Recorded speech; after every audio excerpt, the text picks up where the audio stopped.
আমি সিদ্দিকুর রহমান সৃজনশীল, আমাকে মারতে পারেন নাই।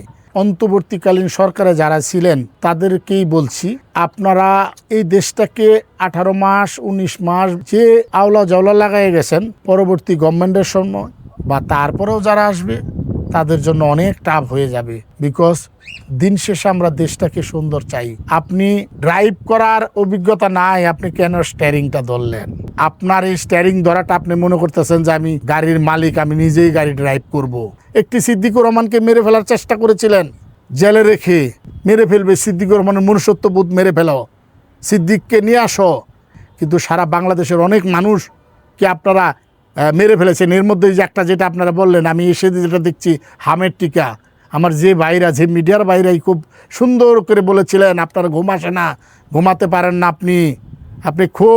আপনি বলেন যে আমরা আর দেখতে চাই না।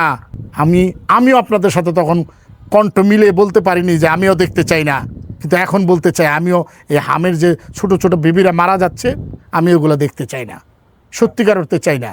আশা করব যে নতুন সরকার, নতুন বাংলাদেশ, তারা অবশ্যই স্ট্রাগল করে সেই জায়গাটাকে তুলবে। কিন্তু 17-18 মাসে আপনারা যা করে গেছেন সারা জীবন মনে রাখবে, স্টিয়ারিং ধরেছিলেন, ড্রাইভিং জানেন না।